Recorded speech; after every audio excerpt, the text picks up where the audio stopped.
All right, let's get back into this one. So last I left off, I was in the what is this? The Snake Fountain, which is a place that you can fight infinite snakes to get EXP for. And I guess I've heard of some people actually not being able to solve the puzzles in this game, so they end up just sitting there and power leveling off of killing snakes over and over again. We're not going to do that. So let's check out Fort All Dead next. I don't really remember what exactly I'm supposed to be doing, but here we are. You come across a goblin marching around in the woods. They're taller than a typical goblin, probably because their boots are taller than typical goblin boots. In fact, these boots are so tall they must be half stuffed with socks to keep the tops from jamming the goblin in the groin. The goblin sees you and marches over, attempting to look intimidating instead of awkward. Hey human! Hey, what are you doing in this place? This my ground is stomping. Do you mean your stomping grounds? What? Talk to it. Your boots, which are very tall, I am seeing. Yes, tall boots to having, so also tall am I. That's cool, but they are uncomfortable seeming very. To having no sensation in my feet now, so this is fine. Leave the goblin alone. I could hornswoggle those boots, but I don't have enough hornswoggling skill, so I can't do it. Let's check out the fort, though. I don't remember what my quest was in this area. I guess I'll talk to Gary real quick. Wow. Yeah, this is a little intense. Where are their skins going? Well, that's a question, certainly. So let's see. What should I be doing in this area? Any other ideas? Ask for a suggestion. Okay, so apparently I don't really have a particularly objective here. But we'll just check it out. Climb up the watchtower and take a look around. Use the binoculars. I found a new location, a circus. He doesn't seem to notice you. Beg your pardon, excuse me. Oh, wow, I can just waltz straight through all these people. So we have a couple different places we can go to. The strategy, the privy, the barracks, the mess hall, and some cannons. Okay. This trash can smells terrible. Dig through it? Yes. No way, not without some stench resistance. I think I have stench resistance on one of my items here. So if I equip in my offhand slot the sweet smelling flowers, I have stench resistance.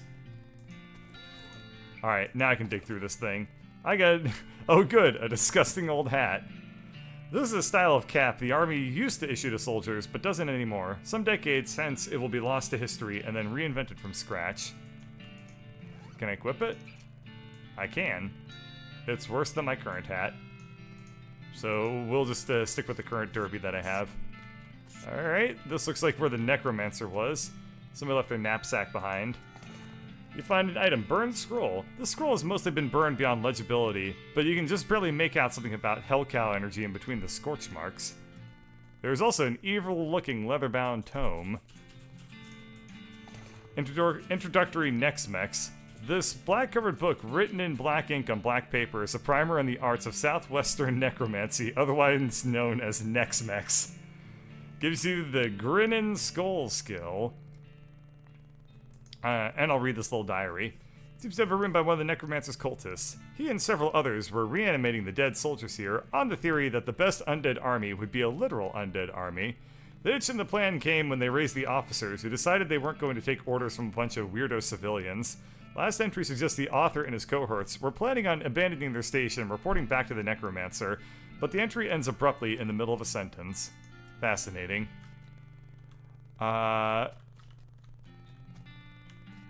Alright. This mass grave is absolutely teeming with those skeletal riflemen. They don't seem to be interested in getting out, but you could definitely jump in there if you're itching for a fight. Hop in! Let's fight one of these things. Okay, we'll just one-shot this thing. I assume this is also probably just an infinite EXP area. Yeah, okay. Nothing too interesting here. Nope, walk away. I can't harvest the pepperoni mold off of this grave, so I guess we'll leave it here. And we'll start entering some of these locations, I suppose.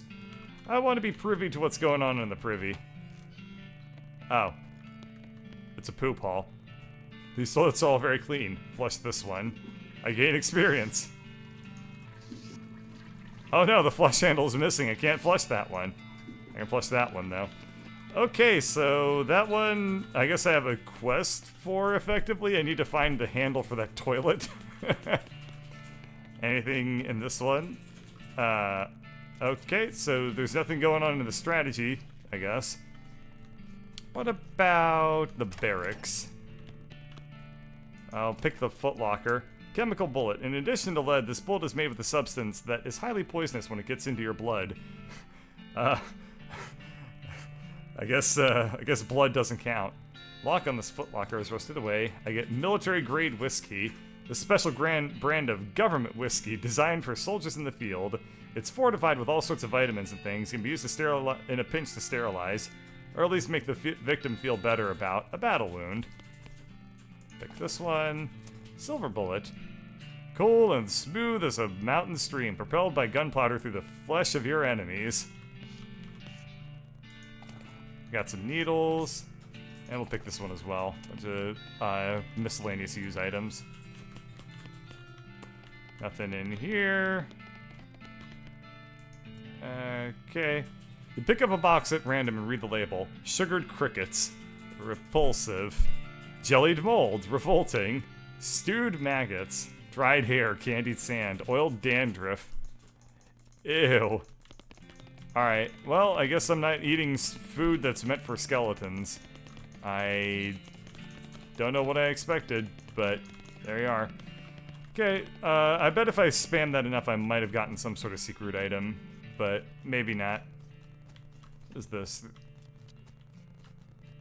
Can I talk to anybody? I don't think so. So this is an area that I think I actually need to come back to later in the game to interact with the necromancer stuff. I could also probably use the skull, like the weird book that I received earlier. Where was that? So if I look at things by new, introductory Nex-Mex. What happens if I read this one? Pretty dangerous. You sure want to read it? No, I assume that if I read necromancy tomes in this game, I'll gain, like, necromancer powers. And as cool as those are, I don't really think I want any... I don't think I want to play through this game on any novelty modes just yet. Alright. So Fort Aldead is kind of not all that interesting. How about... what other locations do we have? Let's go to the abandoned pickle factory next. I can't crack that safe, so we'll just see what's going on here. Oh, it used to be not haunted, but now it's a haunted pickle factory. It's closed. You feel a sudden electrical jolt as your hand touches the doorknob. Oh no, you're late for your shift. Mrs. Vlass is going to be so mad, she might literally bite your head off. Okay, well maybe not literally. Probably. Quick, get suited up. You clock in and hurriedly put on your bright green coveralls. Mrs. Vlass, as predicted, is furious. Late again. You better stop taking this job for granted. You think you're gonna find a place with a nice dormitory and a reasonably priced company store like ours somewhere else? With your skills? Ha! You're doing 3 shifts today, Buster. Get to work. You're on pickle hopper duty.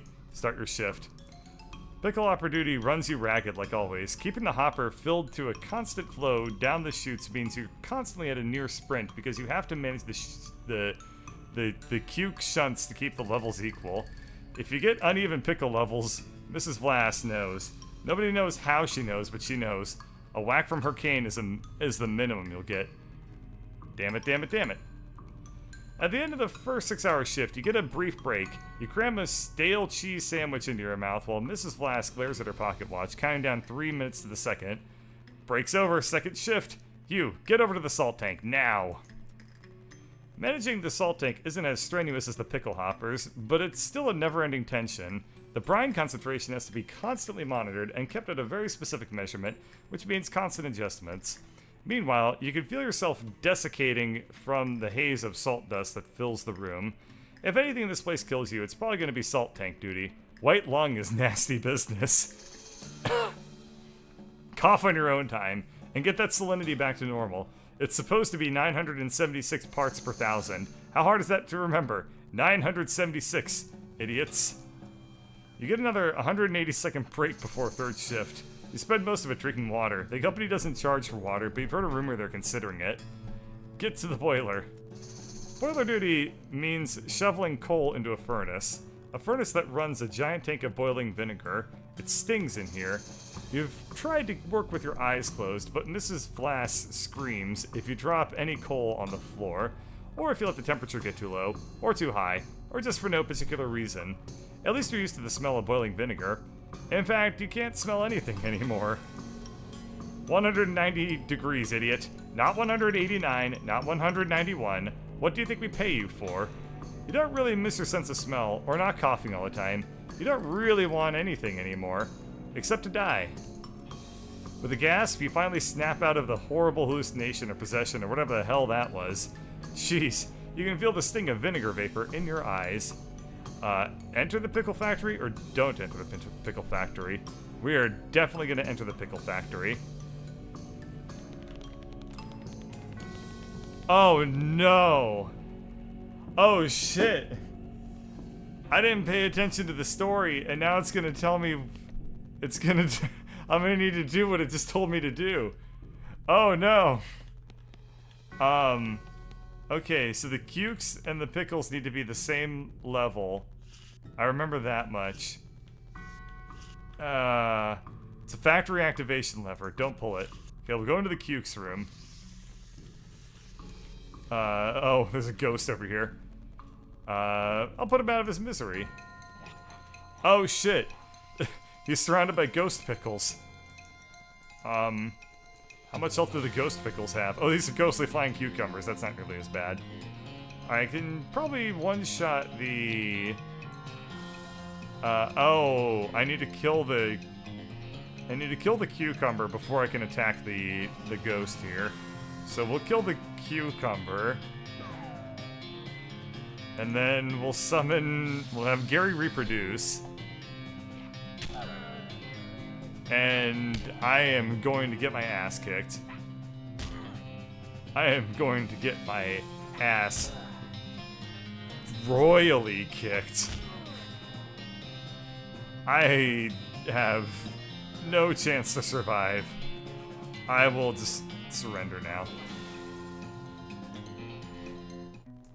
Okay.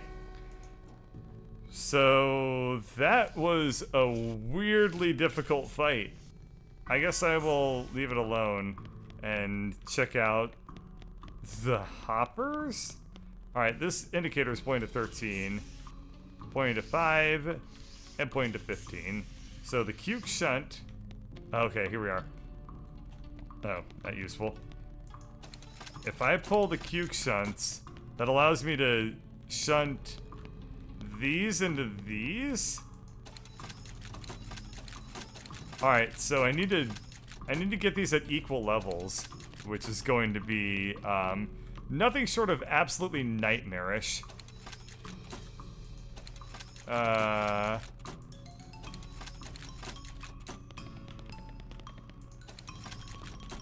in the hell? Okay, these are almost level, except this one is one too high and this one is one too low. So if I swap them, then it screws everything up. Oh, I can click on it and see which exactly which ones they are. So if I wanted to, I could use mathematics to solve this. I don't want to use mathematics to solve this. What if I pull this one? That screwed up everything. Okay, so if you pull this one, and then pull this one. So this is 13, this is 12, and this is how much? This is 8. So if I pull this lever, it should balance it out.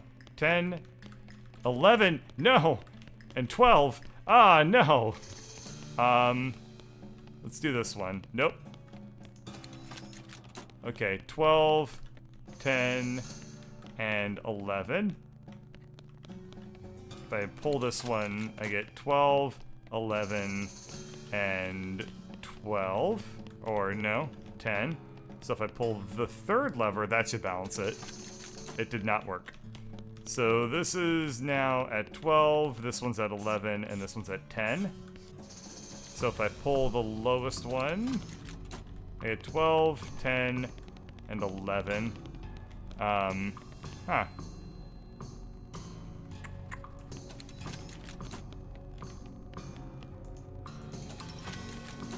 Okay. How am I supposed to do this? This is maddening. I'll need to pay attention. That's the worst. That's the worst fate you could have ever asked me to do. All right. So what are we at right now? This indicator's at 10. This one's at 11, and this one's at 12. So when I pull the first lever number 1, that put that one up to 12, or the number 1 to 12, number 2 to 10, and number 3 to 11. So it pulls, that pulled 1 from each. So that's, the first lever puts, takes -1 from 2. Or the first lever is +2 to the first one, -1 to the second one, and -1 to the third one. When I pull lever number 2, we get 11, 12, and 10.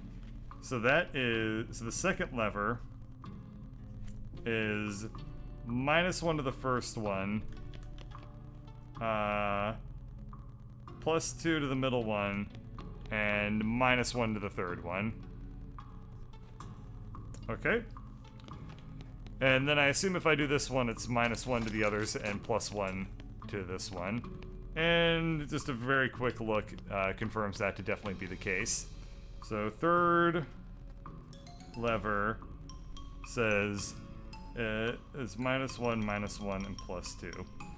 Alright, so the easiest thing I can do is actually empty, get them as close to empty as possible.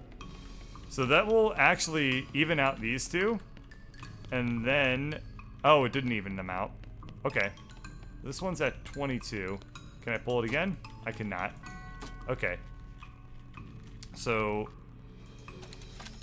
put that at 8, 4, and 21.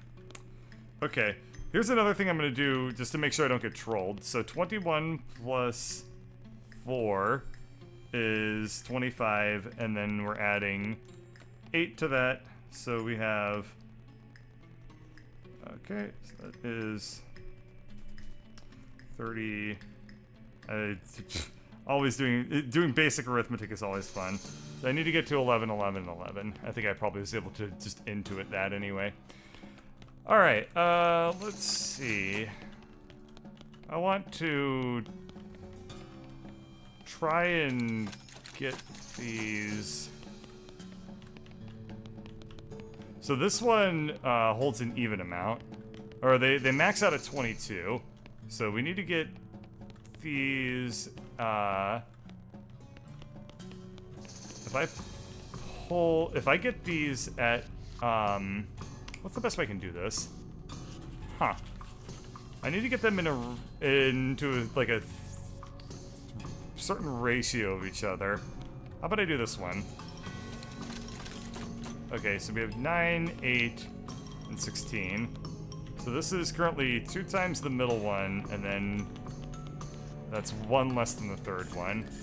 If I pull this lever, it'll put it at 10. Take that one down to 8. And 15 over here.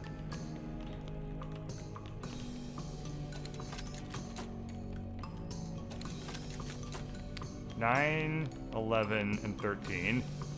Okay, so that'll put if I do this, it'll put it at 11. This one will go down to 10, and this one will go down to 12. I don't think that actually helps me here. 11, 10, and 12. I can put this one up to 10, which will put these. Yeah, okay, so that's not going to actually help me any.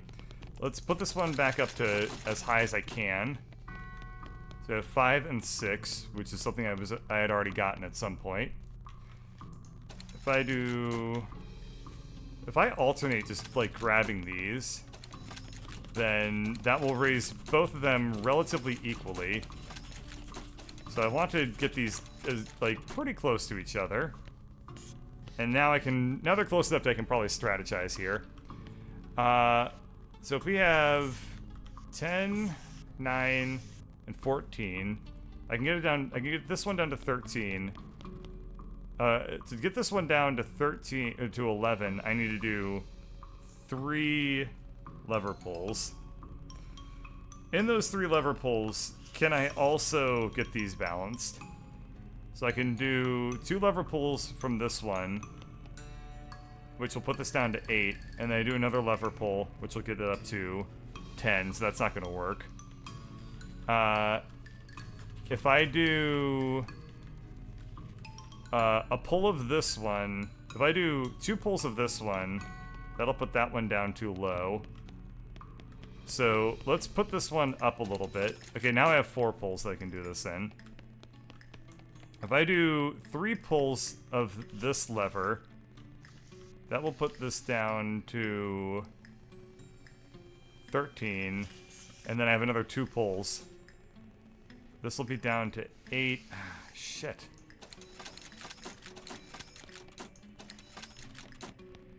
All I need to do is get 2 of them equal, and then it becomes the easiest thing in the world. But getting 2 of them equal is like, I don't know how to do it. Unless... Okay, what if I empty this, and then do that one as high as I can? So that's a 10, 22, and 1. If I... So that's an odd number, which I guess it kind of works out. If I... Okay, so alternating between these 2 won't do anything. This almost feels like a weird version of the Towers of Hanoi puzzles. But I know it's not. This is at 11, this is at 17, and this is at 5. If they're all odd, then that should be closer to what I want to be doing. I think.